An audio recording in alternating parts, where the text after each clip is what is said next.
Happy New Year. It's 2026, so I'm filming this on January 2nd. January 2nd. So technically this is the first podcast of the year for me. I only do, 5, 6 throughout the year, so it's not some mega conglomerate umbrella company podcast situation. But I'm excited though. A local company, Cordina Eyewear, some friends we've had for a long time. They want to partner up with this podcast, and I'm pumped about it. I love the product, Cordina Eyewear sunglasses. They're great sunglasses. We take our sunglasses seriously here in the fly fishing world, so it's a very important factor for getting things done. So try them out. It's a local family operated business, so that's what I'm excited about. And good people here in Charleston. So I'm pumped that they're helping us out with the podcast. So this one is with Carter King of Futurebirds. And I'm excited about it. We've been trying to kind of connect on this for a while. They come to Charleston quite a bit. And Carter is a outdoorsman, loves fishing, loves music, obviously, loves art, loves kind of all the different things that this podcast is about. So it'll be fun checking this podcast out. We could have probably gone on for 2 more hours. I had a bunch of questions that never got answered because I never brought him up. Didn't have time. He's running a pretty tight ship with his schedule, and this was the day of a show. So we kind of had to make it under an hour, and I'm super excited that he was able to do it. And we got into a few things. Like I said, there's a bunch of stuff that I never even got to. But maybe we can do part 2 to be continued sometime. But check out Futurebirds. Great band, great live show, great albums, great everything. And I'm pumped for their success in where they're going. So they're still rocking and rolling, and hopefully they will be for a long time. So thanks for checking out the podcast, and here we go.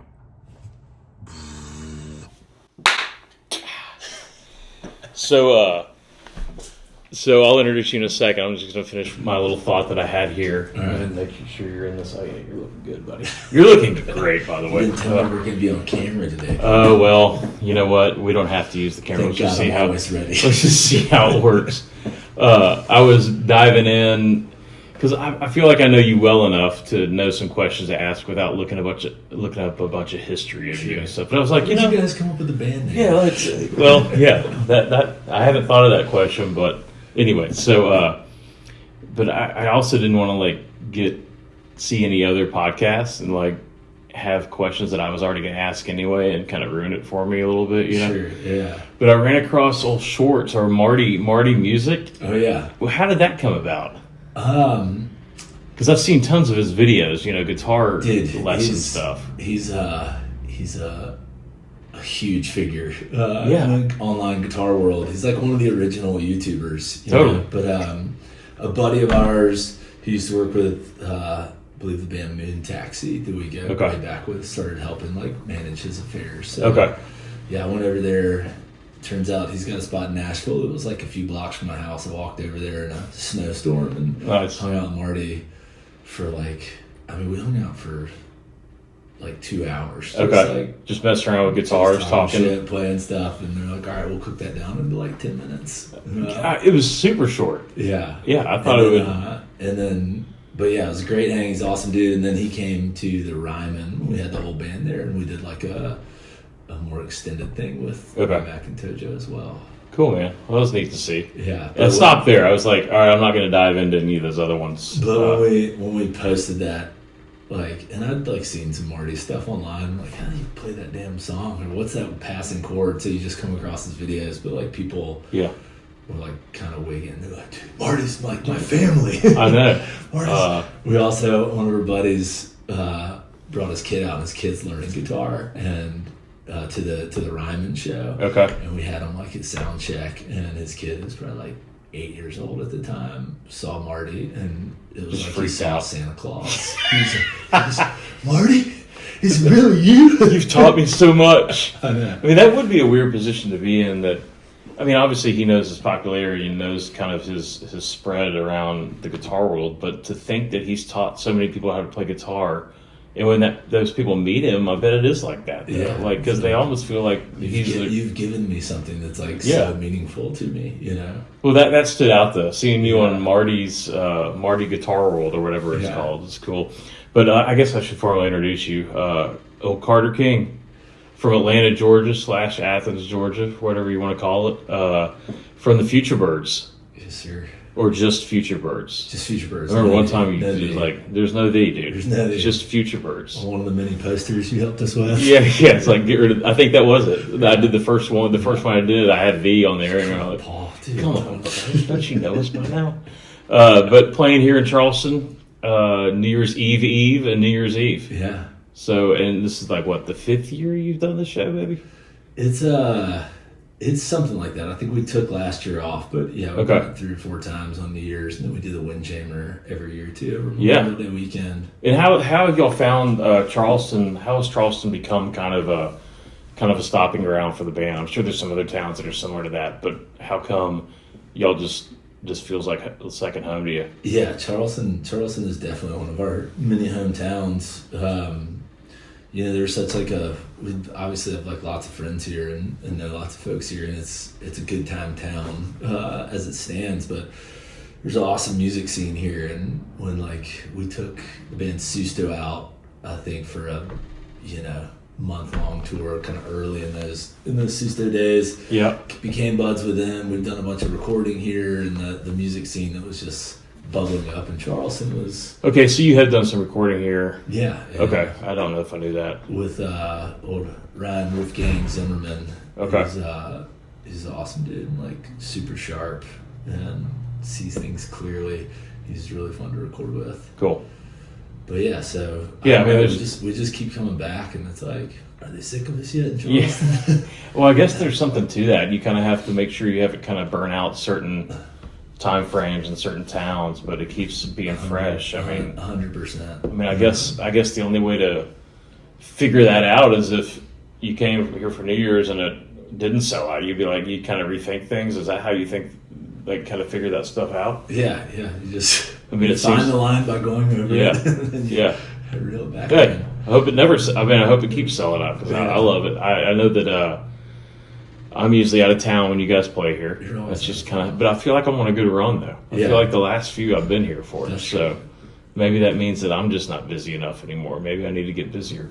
Who knows? That could be something I need to figure out where the line is on that. But I'm pumped y'all are in town. So I come back to, and I've told a few people this, and I know that every time I see you, we're like, I'm nervous about talking to you because you have a bunch of people around you that want to talk to you, and there's never really any hang time, to really talk about much. But my first memory of you, and I think I've told you this, was, and I wrote it down because I looked up when My Morning Jacket, Evil Urges album was released, and it was January of 2008.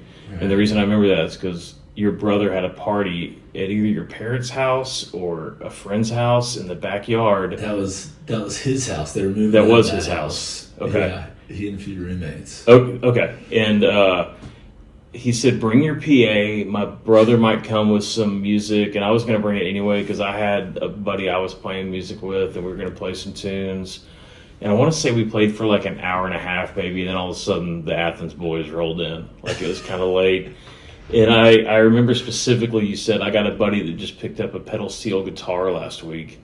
And that was like one of the first times that y'all had ever played together with him messing around with that pedal steel. It was Dennis, yeah. I saw some photos of that recently. I still have that PA. That's still my PA that I play at loud things, at loud shows. But my memory is that album had just come out, the My Morning Jacket album. Yeah. And Brooks and I were so pumped to listen to it and play it very loud on that PA as well. And you guys were into it.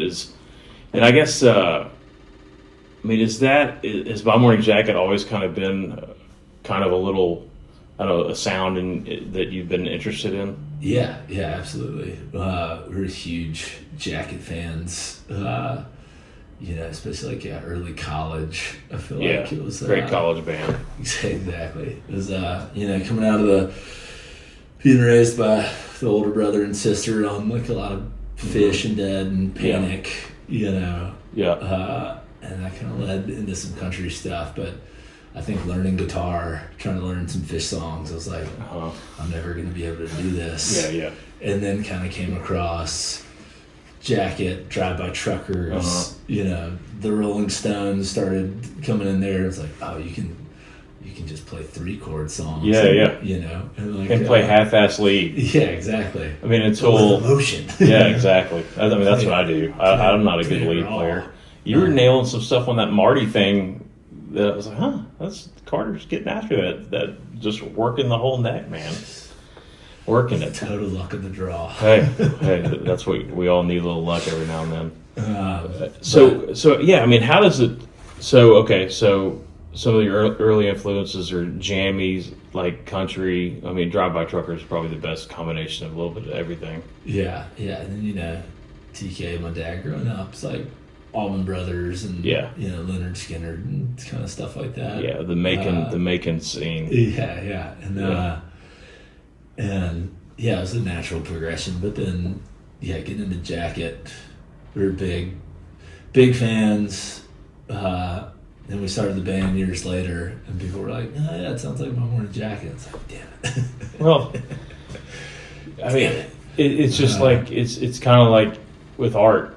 I mean, I see a lot of my influences in my paintings, sure, but you wouldn't look at that painting and say that's Eldridge Hardy. You know, I mean, eventually you have to use that those blood veins of influence to get you to the place, and then you figure it out from there. Exactly. And I mean, there's nothing like a Futurebirds song. I don't think of My Morning Jacket when I heard Futurebirds. So, I mean, the first album has some reverby My Morning Jacket-ish vibes, but it's y'all songs. And clearly, that was also a function of utility too, just because, you know, when we made that first EP, especially. A few of us met as interns at Chase Park Transduction, which is where the Truckers recorded. Because we were in the music business program, a few of us. And you have to get an internship. I was like, well, I'd like to work at the studio where the Truckers recorded. That's awesome. And that's where I met B Miles and Tojo. Is it a recording studio connected to Georgia, or is it just its own? Well, no, it's its own thing. But David Barbie, who runs that, is an awesome producer and a mentor to us, and still to this day.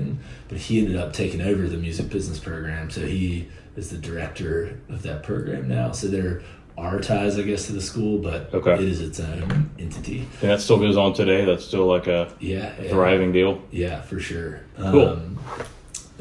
So for being good interns, which I was not, but the other guys were, he was like, there's nothing going on for a couple of days in the studio. Y'all can use it to record anything you want to work on. Oh, that's awesome. So we had 2 days to record 6 songs. So we'd be singing and trying to hit harmonies. It's a little. And it was you and who else? It was myself, Tojo, Womack. Okay. There were a few other people. Peyton, who's the original drummer, songwriter in the band. And I think B Miles was in on that, playing bass too on that first session. Y'all just happened to all be working at that studio? Thomas, B Miles, and I were. Okay. And then Peyton I met through friends, and Womack and I were pledge brothers. Okay. You know, and so we'd started a bunch of different bands, but they all kind of coalesced into one thing. I mean, I'm sure in a town like Athens, there's bands everywhere. I mean, that's a big music town. When you're young, Athens is just, it's the best. Yeah. It's like, it's small enough. You know, a lot of college towns are kind of, the different groups of folks are isolated in different parts of town. But Athens, at that time, at least, everyone was just on top of each other. You know, the SAE house was right across the street from the 40 Watt Club. And, you know, it's like everyone was forced to intermingle, and it worked out great. And there's just an influx of young people like got ideas and tons of energy. And so, but it's also well known enough nationally that, you know, national touring bands were coming through. So one of our first gigs we ever got was opening for Dr. Dog at Tasty World, you know, when they came through town, and then Blitz and Trapper at the 40 Watt, you know, but we're also playing frat parties and, you know, Christmas parties at the Georgia Theater and whatever else we could get. I mean, this was some pretty good, like, just getting your foot in the door type things. Exactly. So Athens is, you know, we've said it many times, but it's the best place to. It's like a baby band incubator, you know. It's just like Well, I mean, the history is, you can't deny the history of it for sure. Exactly. I got sent some Panic, like, backyard jam that was clearly at some bar with, like, just this concrete slab where they moved some chairs. It was like 1988, then playing Chilly Water. I'm like, it's crazy to think that they don't even know the future ahead of them. And, you know, it's just like Chilly Water, 1988, like, that's still one of my favorite songs. Like, that could come out today, you know, like, it's just a timeless tune. But yeah, Athens, I've only hung out there one time. It was to go see James McMurtry at a pretty, I forget the venue. It looks like an old kind of outdoor, indoor, kind of second tier, cool venue. I forget what it's called. The Melting Pot. That's it. That was it. That's over there, kind of back by the hotel. But I think that's still, the name might have changed, but I think that spot's still there. 12 hours is always all I've spent in Athens, but it was a good 12 hours. It was solid back in my Atlanta days. But yeah, so I've got just a few other notes here. So you guys, like, y'all go out west a lot, so that gives you the opportunity to fish and goof off and see the mountains. And how many guys in the band like fishing? I mean, everyone likes to get out. Yeah, just enjoy the outdoors. That sounds so. Just enjoy the outdoors. Just let it wash over. No, but yeah, we started going out west, and it was kind of a function of, like, we're just gonna beat y'all over the head with our music, so we can keep coming back. Sure. Because we just like to be there, and you know, as you're coming up in a band or doing anything, I'm sure painting is the same way. It's like you know, it's like maybe you're not getting paid money, you know, but so you're trying to figure out how to get paid and experiences and for sure meeting folks. And so so it's like, I mean, that's back in the day. In order to get on a boat with a guide, I'd trade a painting. Like, they can't feed their family with that painting, but at least it was good enough for them to feel like they were getting something. The same kind of thing. Exactly. And the people we've met through being out there is just, and the experiences we've had, just purely from touring out there and playing music, has been like unbelievable. Well, what's your favorite? My next question I had written down, like, what's your favorite Western town that you specifically connect to fishing? That you like, that y'all cannot leave off the list of places to go. I mean, one of my favorite places to play. Like, we get that question all the time. What's your favorite? Play, you know. We've got to play the Ryman and Red Rocks and all the big, like, holy shit. Totally. But Pine Creek Lodge. Have you been there before? I've not when a gig was going on. Okay. But on the Yellowstone, south of Livingston there, it's like, it's one of the greatest places, and it's just like run by a total group of pirates who, you know, like, in this age where all these big companies are taking over more and more venues, or like buying big shares of them, you know, they've just kind of, and beers are $14. Exactly. And they're just out there and kind of have their middle fingers up. That's like, awesome. No, we're doing it our way, and you're like, we've become good friends with them. But everyone out there too is just excited to come down there, and people bring boats, and so we always like, hey, I know we could barely sell enough tickets for one night out there, but can we do two anyway, just so we can hang around? So you can put a little padding day on the east side, Have a day to mess around. I've heard it's an amazing place to see a show. It is. And I mean, what's the capacity at that place roughly? I mean, it's essentially just like open air kind of amphitheater. But I think they'll do like 1,400 people or something like that, 12 or 14, and they've put in shipping container kind of hotel rooms, and there's camping spaces, and every time we go out there, the guy runs a Chip. He's like got some new story. It's like a rock and roll Yellowstone. Like, he's always got some new story about a rancher across the way trying to divert my water or whatever. Oh, man. He's got him on camera at 2 a.m. with an excavator out there. That's awesome. So there's no shortage of good stories too, but. And I've heard, I mean, the names you see still playing there, like, I think Head and Turnpike played there in the last couple of years still. It's just like the bands clearly love going there. Yeah, it's treated so well, and it's, I mean, it's Paradise Valley. It's called that for a reason. You know? Sure. That's where when it all flooded, it's a road into Yellowstone. I think John Mayer lives around there somewhere. So he did his old Juan. We were just having sit in with you guys. I think we've left him some records before. Hey, man, come show me how to play a G chord. There you go.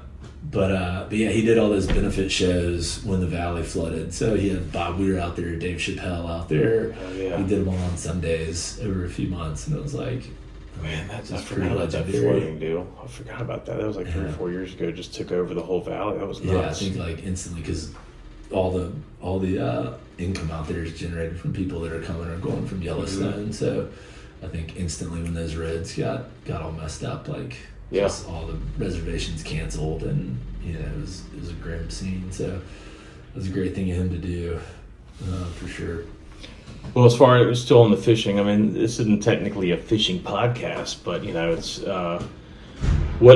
what are kind of some other places that maybe don't even have to do with the band and traveling? Like, where do you want? Like, what kind of species is on the list that you want to go after? You got anything that you would where you'd love to go and just go fishing? Man, I wanted to go fishing with you this morning for some redfish. Yeah. Well, when I got that text, I was like, I don't fish unless it's going to eventually be 60 degrees that day in the winter. Yeah. Like some guys get out there and it's 33 degrees and they're getting their push pull. I'm like, I can't do that. Yeah. Like I don't guide for that reason. Yeah, and I can't imagine having to go play or. I didn't come to Charleston for that. Oh boy, that'd be a rough one.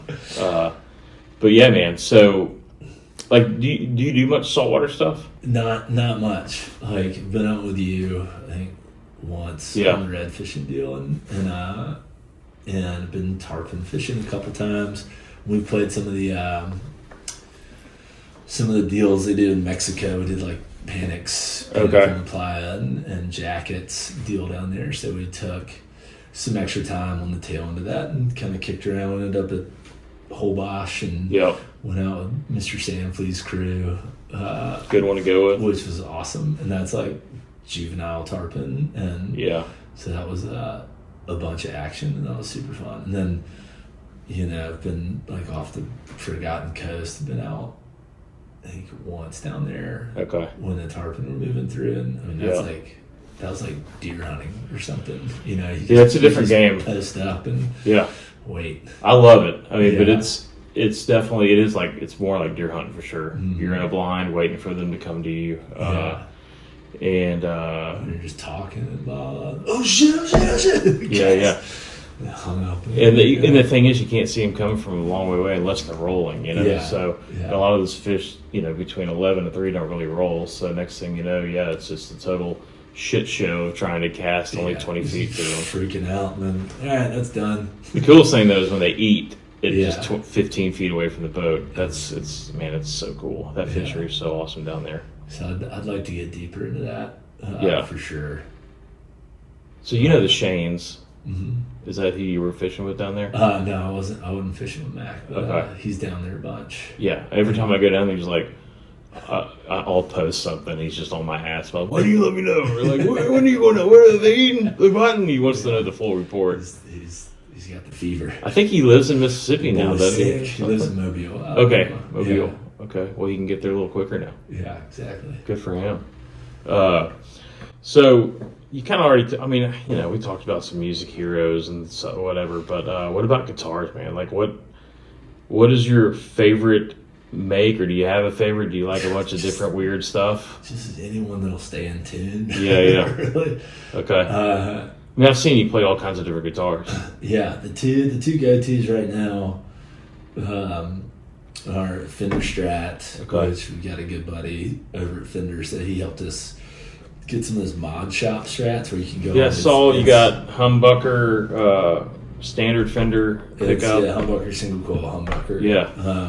And you can go on the mod shop website and like design your own. So you can just burn hours. Like, that finish, and what about this setup? And I haven't done that. I'm probably going to stay away from that. Yeah, it's super fun. But yeah, so that was Got a Mod Shop Strat that's had a few modifications. Got a Stratoblaster on there, which is a little preamp booster at the switch. Jerry had one. Limbic makes those. But I saw that on the latest guitar that Jack White, he put out like a Telecaster. And the thing has more buttons and weird contraptions. It's got the kill switch, which is super cool. Yes. And it's got that little booster as well. Willy Wonka guitar. Yeah. But yeah, so I love that guitar, and then I've got a Gibson SG, the white ones with the 3 gold humbuckers.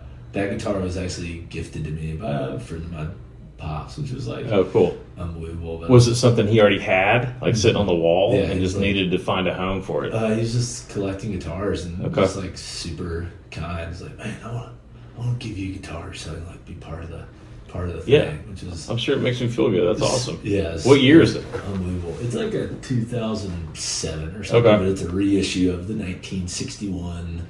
I think the first SG they came out with, and they took the Les Paul, because it says Les Paul standard on it. I think he saw it and was like, absolutely not, don't put my name on that, it looks like the devil. Yeah.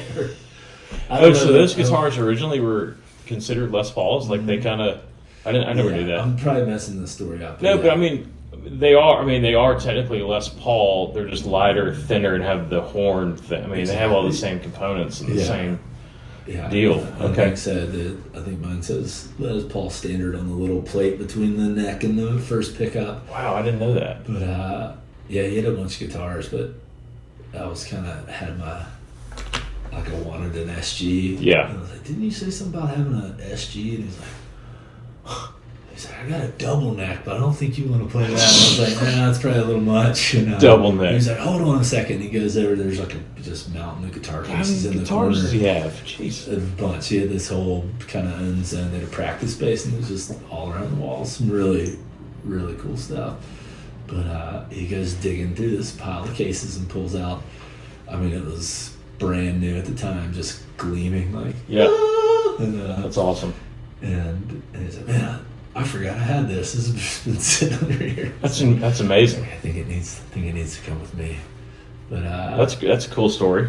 Yeah, pretty unbelievable. But I've done some modifications to it, and I mean, I think it's just an SG thing. I think just gives me so much trouble staying in tune on stage. I think I'm too ham-fisted with my right hand, and so I'm go back and forth between those two. So that one goes out of tune a little bit. Yeah. Yeah, you're just hammering down. It's just not. It's not your fault or its fault. It's just it is what it is. It's just it is what it is. Yeah, my dad was a flamenco guitar player. His job was a chemistry teacher, but ever since he was like 8 or 9 years old, he heard Carlos Montoya play flamenco guitar or heard it on the radio or whatever. Yeah. And he had inclinations of wanting to play guitar, but his first guitar was like a flamenco guitar when he was like 10. And his whole life's journey, aside from typical like playing Elvis in the 50s and 60s, he went to Baylor playing college bands, but his whole like focus was always flamenco. And towards the end of his life, like the last 20 years of his life, he got a teacher, and he recorded like 12 songs that to this day I'll play them when I'm in here painting. Dude, that's amazing. But it's a whole different. I would love to hear this. It's a whole different deal. I'll send you some files. It's just that classical guitar is so beautiful. It's incredible. Like the things he was doing, like with both hands, and like a lot of times it just totally different deal. But he tried to get me into guitar, of course, and in '88 he got me a Les Paul, which I still have. My '88 like just black studio, simple, basic, but I love it. I'll never ever sell that guitar, get rid of it, give it to my daughter. But since then, though, I'll tell you, like I build guitars too. I've been learning the process. I don't build guitars. Are you I'm just learning getting the kits? No, I'm carving wood, and I'm getting. I started with the kits. Yeah, I remember seeing one, and then you were engraving them, right? Kit was a good way to start, just to get a feel for what I'm doing. I did 3 or 4 of those. I was like, well, man, I can't do this and not build my own bodies. And I'm working on my guitar right now. That's my first neck. The necks are just nerve-wracking, man, because like if they're not right, you might as well just throw everything away. Yeah, it's just not. It's all the neck. It's all the neck. There's some interesting videos out there that I've seen where people do, guitar science and tone. And people are like, oh, this kind of wood versus that kind of wood. It's like, no, all it has to do with is string length, playability of the neck, and what kind of pickup and how close it is for to sure. the strings. So I'm learning all that stuff, Yeah. and that's it. It's like art, man. By the time I'm dead is when I'll probably figure it out. You know what I mean? Well, that's something that was on my mind. I got some questions for you, Paul. Oh, come on.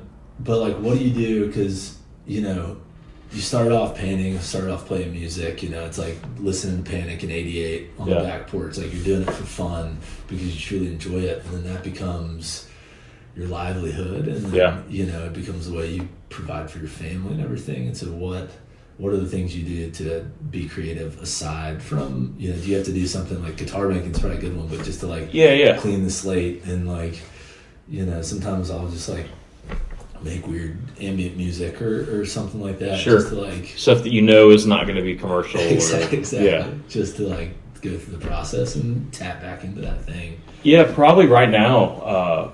Well, music for sure is like a hobby to me. Yeah. Now,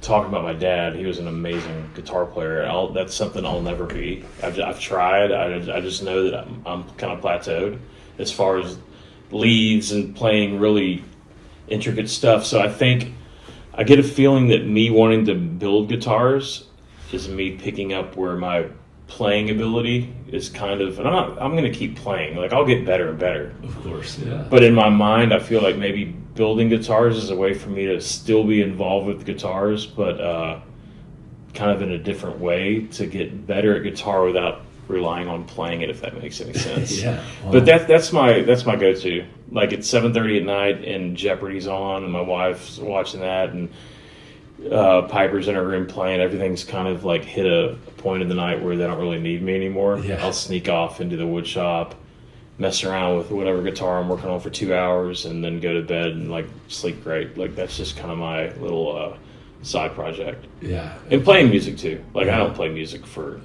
business. I've got 3 guys that I play with that are a blast.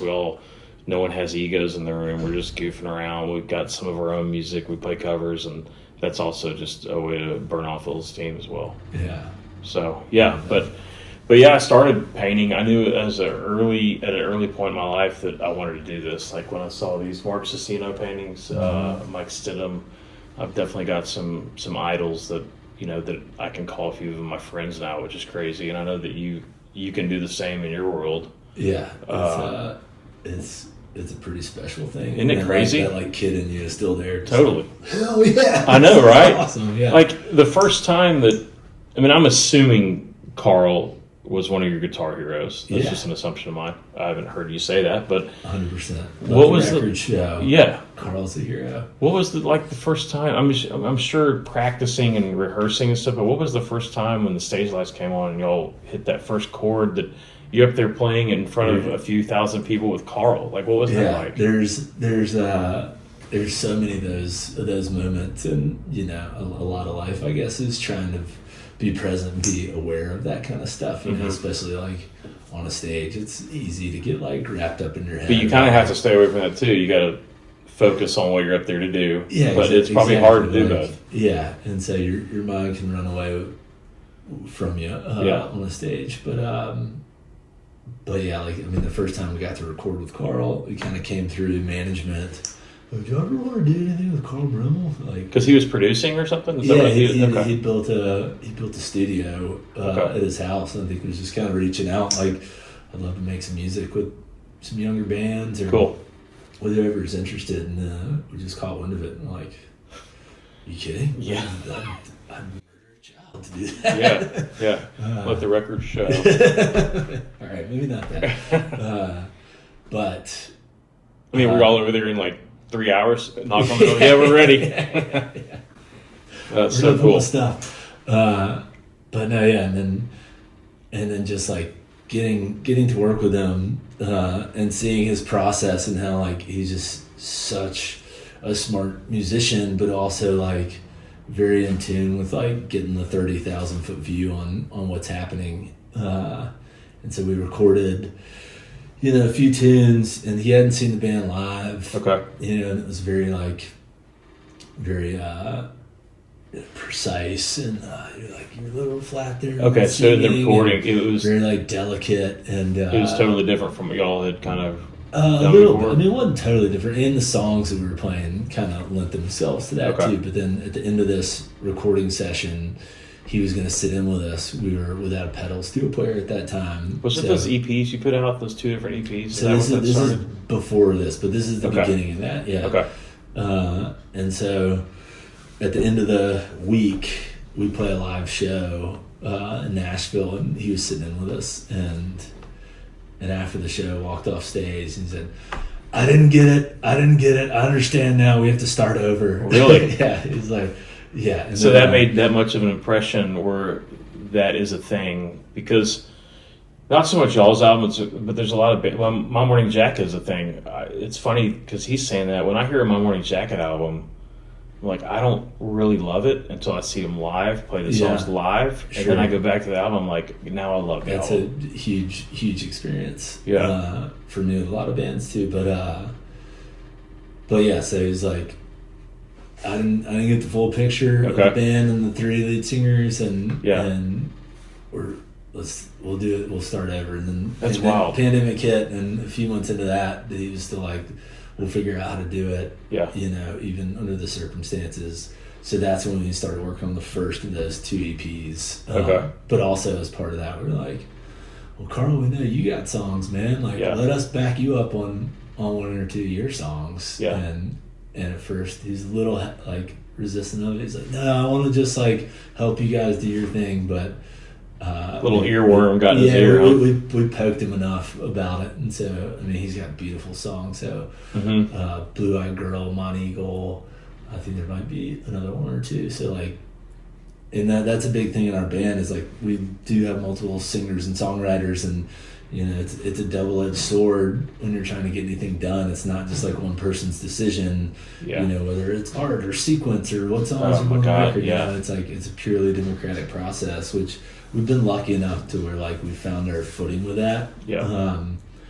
But part of that is at times you're a leader and you're like, this is how the song goes and this is kind of the vision for it or whatever, and at times you have to be led and just be like, all right, I'm just a guitar player on this song, if someone else is. And so to get to do that with Carl, or he was in the mix, and then all of a sudden we're doing his song, he's like, all right, here's the vision on this, and it was like, this is badass. But so I'm sure you learned a lot from that process too. So much, unbelievable amount. But then being on stage, we did a bunch of shows where we would open the show as Carl's band, and we were backing him up. So we'd do a 45-minute set with Carl, and then take a break, and then come back out and do a bird set with Carl. I feel like you might have done that for New Year's 2 years ago. We did. Okay. Yeah. And, that was cool. But there are times, a lot of his songs are kind of open-ended, and you're just like building up these jams. They're like, I don't even know if they're called jams. Really, they're just like, you're just building this wave of this thing. Yeah. Carl will just walk over to you and you're both playing guitar and trying to do the double helix thing, where you're trying to like listen to what he's playing and play along with it, or stay out of the way, or play in the holes. And you're doing that thing, and like, it'll just like hit me like a bag of rocks. You're just like, this is the coolest shit ever. I'm getting to do this with Carl right now. Like, you just like can't wipe the smile off. Well, it takes you back to that kid thing. Exactly. Sure. Like 18-year-old me is just like, this is so who would have thought in 2008, Yeah, totally. And most of the time, I just assume this. I'm throwing out some assumptions, but I feel like being in a rock and roll band, music band, musician, whatever you want to call it, the shelf life of that is kind of like an athlete. That life's usually over. Starts around age 20 and probably ends around between 30 and 35. And that's a big testament to you guys, though. It definitely, has to change what it looks like. Yeah. And that was another question I had for you, because you mentioned your daughter, and I've got a kid on the way in a couple months here. Awesome, and buddy. It's like so much we're talking about going out west. It's like so much of this experience has been like, how do we make work and vacation kind of come into this one thing that's this one ecosystem where it's all building each other up, and we're doing what we want, we're playing in places we want to be, hanging out with people we want to hang out with, doing exciting things, and spreading this music. but then, how has fatherhood, because I know you're traveling all the time and fishing all over the world and going to events and painting, and it's like, how has fatherhood changed your vision of that thing, and also how has it affected like your creativity maybe, and like creativity and process? Well, not that this is the full answer, but I think what we just touched on earlier, the guitar thing, I think that gives me the ability to be making things and creating things while staying at home. So that has sucked a lot of the creative force to being able to not feel like I have to leave all the time. I can be making something out in the wood shop while Piper's at home sleeping and Sarah's at home as well. Not that guitar making is not, totally substituted the ability for me to go to the Bahamas or go to the Keys. But in my mind, though, because if I sit home too long, I get not stir crazy, but my hands need to be making something. Yeah. And because I used to come back to the studio a lot at night, like before Piper, and I'd come back here at like 7 at night and leave at 10 at night. And so that's helped a little bit with that outlet. And wood making in general is just awesome. It's taught me so many little just lessons that's made my art better. Yeah. Patience. If you kind of half-ass this little step, it amplifies these steps. So you got to get it right. And that stuff has kind of gone into my painting in that regard. But to answer that question, it's definitely made me think and prioritize. Before, I would leave probably 7 to 9 times a year going, whether it's 3 days or a week. But I've made those journeys and those trips, maybe I've dwindled it down to 4 or 5 times. Yeah. And made them more impactful. Like, I don't go to Mexico and get hammered every night and wake up. I might have one night where I get after it and party, but it's probably like the same thing you're gonna have to deal with, like more impactful moments. I need to be ready to get some really cool reference material, fish, of course. Yeah. But my mind needs to be a little bit more aware of times I need to get out in the boat and maybe not fish for an hour and go around the corner and take photos of reference stuff. The mind is just a little bit cleaner and a little bit more aware of impactful situations that I need to take advantage of. Yeah. I've kind of noticed that changing as well in my mind. Like, we're going out here, it's like, we're not going to tack on 5 extra days to go skiing or whatever. And that takes a couple years to learn how to do that. Yeah. I mean, at first you're probably going to have some guilt here and there, like, why did I say yes to these 3 extra shows? Yeah. I didn't need to do that. Yeah. So a year later, you're like, maybe you do it twice, and then it just takes a while to simplify everything. Yeah. And I'm sure even more with what you do, man, because, part of your job is being gone. That's the crux of it is, And Thomas, I guess, has dealt with it. Doesn't he have 1 or 2 kids? Yeah, Thomas and Womack both have kids, so that's right. I'm not blazing the trail here. No, but still. Yeah, but I've just been not wrestling with that, but just noticing it, and as a group, we've gotten way more tame when we are on the road, and it's like, okay, we're gonna get done with the show, have a nasty travel day, then I need to be like on my game when I get home, so I can get home that's and the just thing, be like, dude. That's the hardest part. I've been on the couch for 2 days, like while I recalibrate. That's the hardest part, and that's another thing I think about when I go on a trip for 7-8 days. Is I can't be tired. I can be tired when I get home, but I gotta be ready to kind of perform. Exactly. Because Piper's ready to rock. Yeah. She didn't care where I've been for 7 days. Yeah. Then the real show begins. For sure. So, but what's really cool though, she's getting a little older now, so I can actually start calculating things that she can go on too. I mean, she's about to be 5, so she's not going to be able to really handle like going to Mexico yet. Sure. But the Keys, I can start inviting Sarah. Let's figure out a way to go down the Keys for 3-4 days. Yeah. I might fish a little bit, but I really want her to go down there and see why I love it. And see those things. Like we're going to go to Arizona. I've never been to Arizona. We're going to go to Arizona in March, and I'm pumped that they're coming. At first, it was a total selfish trip. I was going to go there and paint and go see that part of the country. I've never been there before. But I was like, well, I should see if Sarah and Piper want to go. But now it's going to be Sarah and Piper. I might get to paint a little bit and take some reference shots. So it just changed. It just changes. That's one thing I'm kind of most excited about is, one, getting to share why you love what you do. But it's like, do you get to kind of see the world with a fresh pair of eyes when you're seeing stuff, showing stuff to your kid for the first time? Absolutely, kind of get back in touch with that 1988 Panic on the Back Porch, that like childish like love. You're gonna have all those little feelies. Yeah. Like taking her fishing, just catching a little brim. I've never had more fun doing that. I mean, I was thinking about your paintings and how that's like where a lot of them center around is like that feeling before or after like hooking up with a fish, and like it's rare that I have a fish jumping in my paintings. Yeah, it's about the moment. Well, even then, it's like that's still that like hit of adrenaline, and that goes back to being 5 and catching your first brim. Totally. Even like if you're just messing around, like I'm on a lake, and near Nashville, and like catching brim on the fly, it's like it's exciting. It's fun. Exciting. It's the roots of. If you fish, you probably started catching brim first. Yeah. Now there are some people that started with tarpon, but screw them. They don't know what it's like to build up the foundation. Yeah, they're missing out. They are. But I got a couple more questions. Let's see, we're at 43 minutes, so we'll just do a couple more here, buddy. Well, I got a few more questions too. Buddy. Okay, bring it on, son. Is there a cover? I mean, you guys do covers every now and then. Yeah. I was just curious. Is there a cover song that you guys were all like, "Fuck yeah, let's do that," and then you get it together and you're just not feeling as though you're doing it justice, so you just never did it?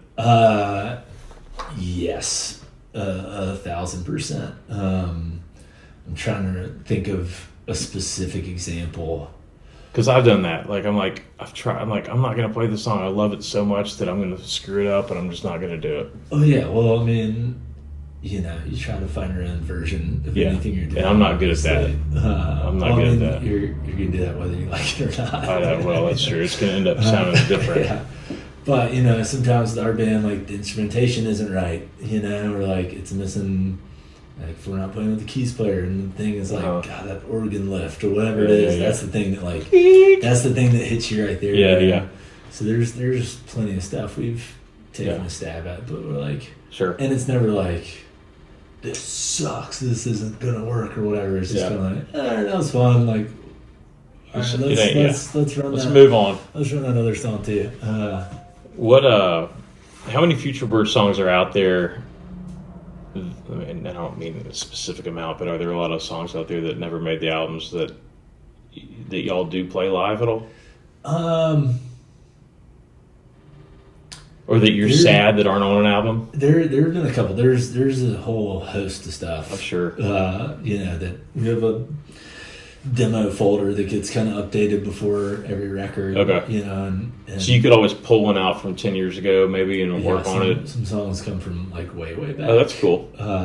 And some songs have 3 or 4 versions to the years, and they haven't found their legs yet. Okay. And it's a certain version of the band, and you have another group of songs, and it's like, oh, this actually kind of comes in from a different perspective now in light of these songs or whatever it is, or like something clicked in it and you finish that bridge or whatever it is, so the moment the magic happens. So like when you have so many songwriters, it's like there's usually no shortage of material to work with, so you'll kind of bust something out, dust it off, and kind of you take the temperature of the room, if people are into it or not. And then sometimes when you have a song there's like, I'm gonna drag you guys through the mud on this. So like, I see it and it's gonna be great, and then at the end of the day they're like, oh yeah, I guess that turned out pretty cool. Yeah. So it's just it's a mix of the group conviction, your own conviction around it, and sometimes that happens with other people's songs too, like, I got this one thing, I hate that. And like, no, this rules. We need to do something with this. Gotcha. So but I'm trying to think if there's anything we play live that there have been a handful of things we played here and there, but nothing that's like in standard rotation. Okay.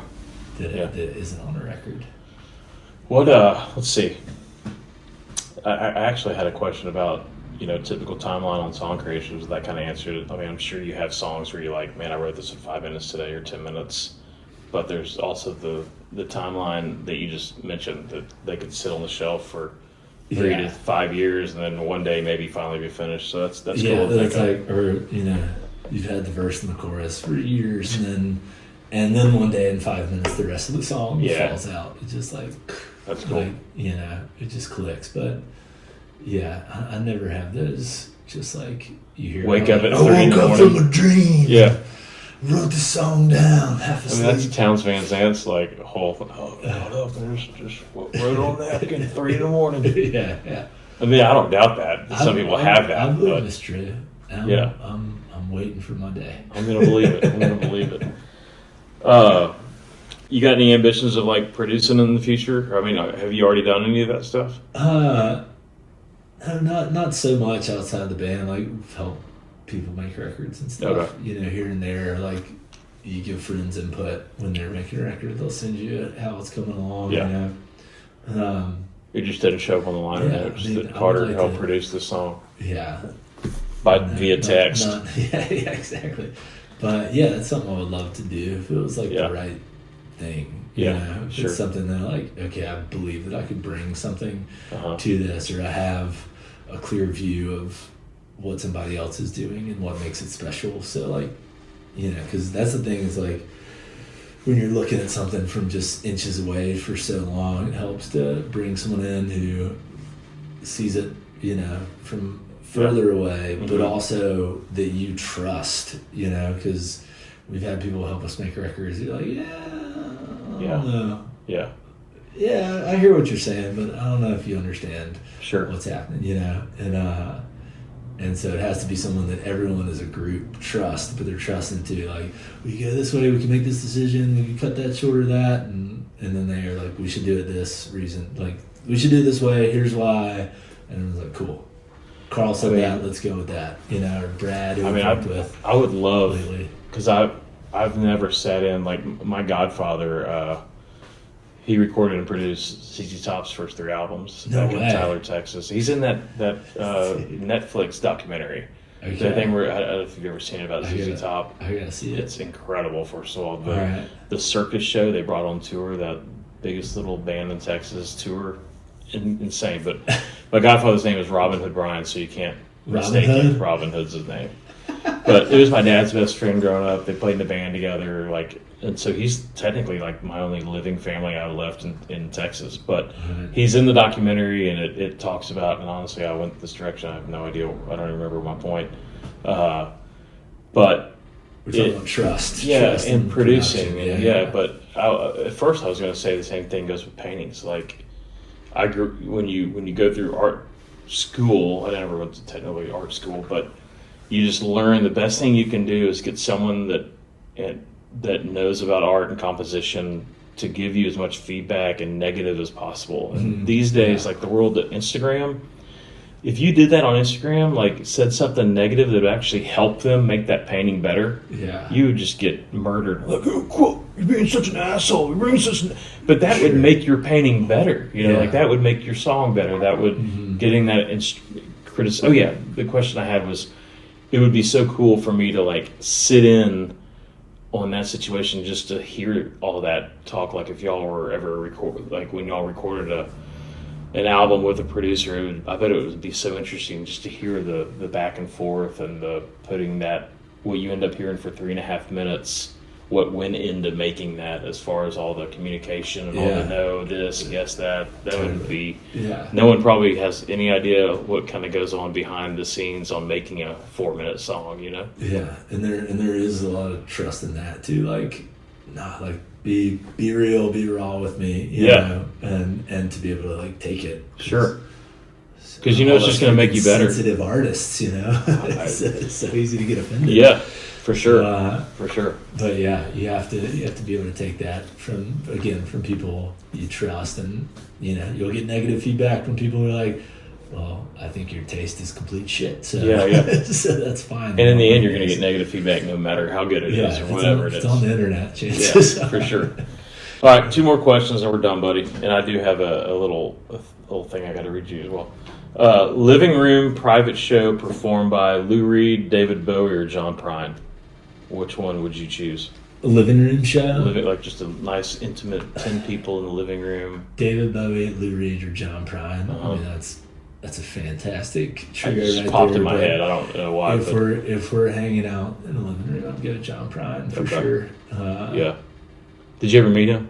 No, never met John Prine. But when I first moved to Nashville, like 12 or 13 years ago, I wanted to go to the Ryman.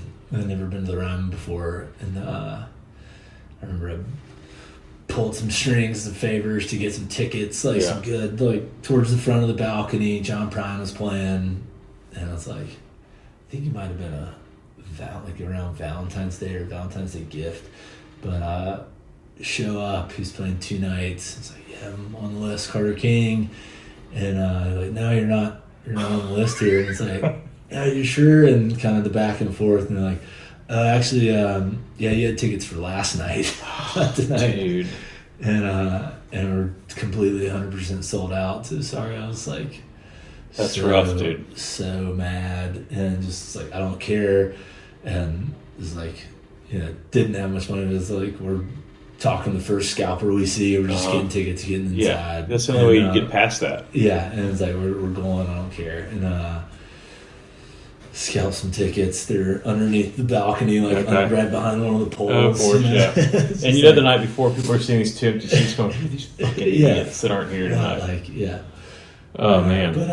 But then I was just still so mad. And just the gears are spinning. I'm not taking in what's happening. And then he went into, I believe it was Hello in there, and started playing that song, and just fucking laser beamed. It just tracked me in. It was the most beautiful thing I'd heard, and just tears coming down the face. And it's like, all right, yeah, you're in the run. Listen to John Prine, man. Take it easy. And that was awesome. All that thing washed away, and it was an amazing I never show. saw him live. Yeah, it was, but today, clearly, paying the scalper was worth it. Yeah, absolutely. Yeah. Cool. One more. An original painting by Steve Penley, Mark Maggiore. Do you know who that is? No. Mark Maggiore. He's a Western artist. He's big time right now. Oh, I do. I follow him online. Yeah. He was big, sweeping, super detailed. Yeah, they go for $350 grand. Oh yeah, Frenchman. Okay. He actually used to be in the music industry. Interesting. He used to be an artist, went music. Now he's back to artist. Okay. Penley, Maggiore, or Van Gogh. Or Paul Bucket. Because I know you're an artist. You do just creative stuff. I meant to get into that. We'll get into that for a tad for a second. So, Penley, Maggiore, or Van Gogh? Based on what you like, not money, what you can resell it for when you get it. Yeah, grew up around Penley. He's from Georgia. Yeah. Is he Athens or just Atlanta? Maybe neither. I think Atlanta originally. Okay. But there's a bunch of Athens-based stuff. I love Penley. So from artists I feel connected to. Yep. I would say Penley. From purely something I'd want to hang on the wall, maybe the Maggiore, because those paintings. Maggiore. They're pretty impressive. They're cool, man. Huge sweeping landscapes with the horses and stuff. I mean, he single-handedly is taking back Western art, West and Yellowstone, all the things the West is so treated these days. Yeah. So maybe because of that, not him then. yeah. But and then just from the pure historical connection to the whole artistic thing, Van Gogh. I'd probably go with Van Gogh. Okay, good choice. Good choice. How often do you get to do art and get creative and draw and get silly with it? And I try to do it as much as possible. Yeah. 'Cause again, that's kind of another thing that's just outside the music and the commercial thing, although it does, because trying to design t-shirts and hats and album you did the album cover, right? Is that your art? I've done a bunch of the album covers. Okay. The last Easy Company was mine, and that was that's as of lately I've been really interested in getting into painting, which I haven't really done, and I think I'm going to need a lesson from you.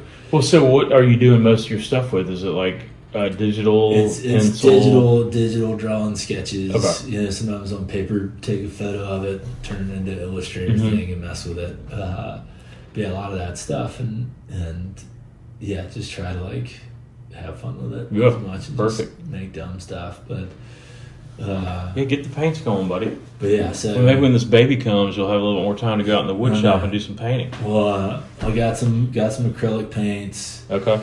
And we were down at the beach.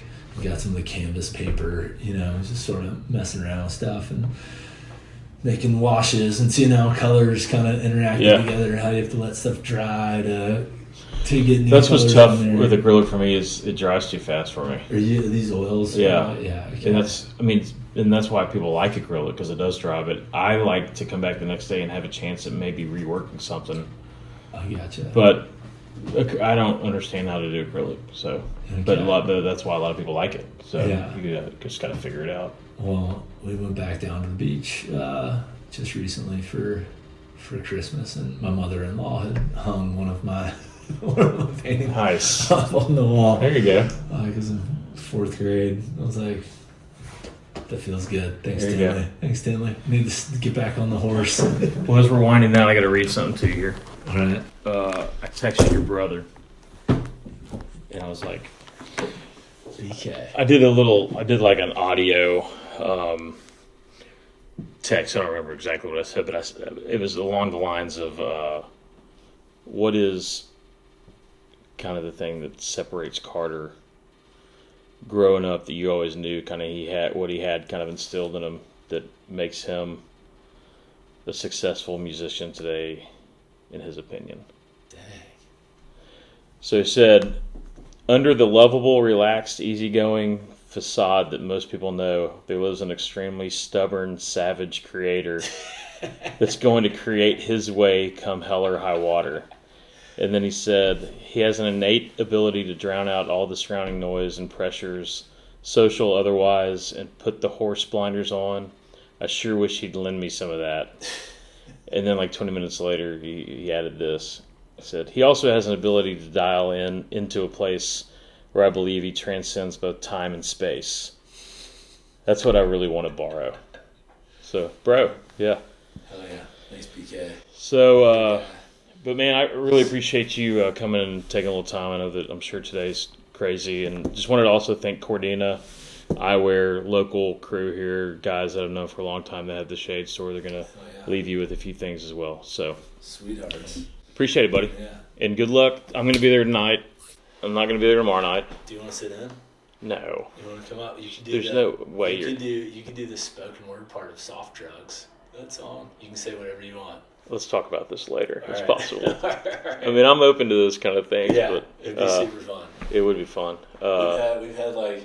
What's his name, sister? We had it's where Patterson. Yeah, Patterson on the record. And he reads this like fever dream that JoJo wrote, but we've had a bunch of people. We had Andy Frasco in Colorado. We had Josh Brooks, the UGA athletic director in Athens. No shit. We've had Mark, what's Mark's last name? I'm spacing on it, but guitar player for Hootie and the Blowfish. Okay, yeah. He came up and did a whole rap verse. That's hilarious, awesome. So you can say whatever you want. Go on a diatribe. Okay. And we'll just play GNC behind you. Okay. I'm in. All right, let's figure it out. All right, buddy. Well, thanks again, and looking forward to tonight, man. Dude, it's going to be a blast. Thanks, buddy.